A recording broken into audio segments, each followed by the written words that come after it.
আসসালামু আলাইকুম। অনেকদিন আগে জমিতে মিষ্টি আলু লাগাইছিলাম। বর্তমানে মিষ্টি আলুগুলা উঠানোর সময় হয়ে গেছে। তাই আমি জমিতে চলে আসলাম। এখানে দেখেন প্রথমত আমি আলুর লতাগুলা কেটে দিতেছি। কারণ আলুর লতা কাটার পরে আলুগুলা উঠাইতে হবে আরকি।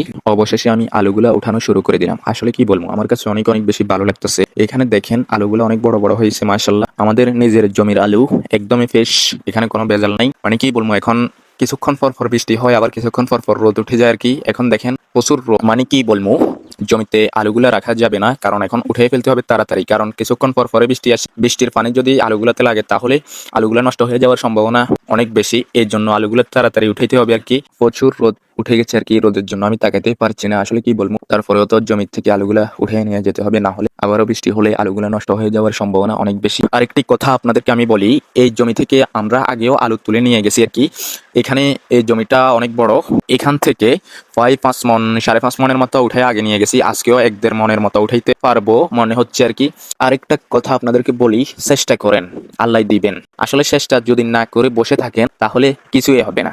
চেষ্টা করতে হবে, তারপর আল্লাহ দিবেন। যাই হোক, এই দিক দিয়ে দেখেন আমি আলুগুলা উঠাইতেছি আর কি। আসলে কি বলবো, অনেক রোদ উঠে গেছে, অনেকটা কষ্ট হচ্ছে। তারপরেও নিজের জমির আলু উঠে নিয়ে যেতে হবে, না হলে নষ্ট হয়ে যাওয়ার সম্ভাবনা বেশি আর কি। এই জন্য আলুগুলো তাড়াতাড়ি উঠে নিয়ে যেতে হবে। আরেকটা কথা বলি, এই বছরের জন্য আমাদের আলু উঠানো প্রায় শেষ পর্যায়ে চলে আসলো আর কি। মানে আমাদের আলুর জমিগুলা থেকে আলু উঠানো প্রায় শেষ হয়ে গেছে, আর আলু নেই আমাদের জমিতে আর কি। আজকে শেষ উঠানি চলতেছে আর কি। আজকে কয়েক লোল আলু আছে। এই আলুগুলা উঠানোর পর আর কোনো জমিতে আলু নেই আমাদের। যাই হোক, আমি এখন আলু উঠানো শেষ হয়ে গেছে, এখন বাড়ির দিকে চলে যাবো আর কি।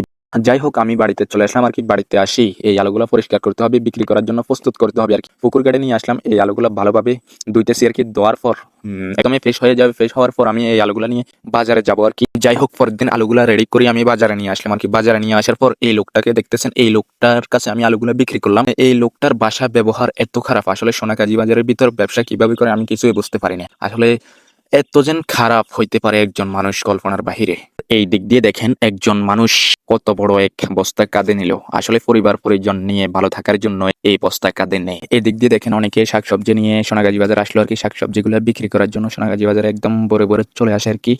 আরেকটা কথা, আমরা এখানে দেখেন অনেকগুলো আলু, এই আলুগুলো বিক্রি করে দিছি, আর আমাদের কাছে কোনো আলু নেই। আর কি হয় আমাকে যদি বলেন আলু পাবেন না, কারণ আমার কাছে আলু একদমই নেই। সব আলুগুলা বিক্রি করে দিলাম আর কি। তো আমি ভিডিওর একেবারে শেষ পর্যন্ত চলে আসলাম। তো সকলে ভালো থাকবেন। ভিডিওতে যদি কোনো কিছু ভুলভ্রান্তি হয়ে থাকে ক্ষমার দৃষ্টিতে দেখবেন। সবাইকে অসংখ্য ধন্যবাদ। আল্লাহ হাফেজ। আসসালামু আলাইকুম।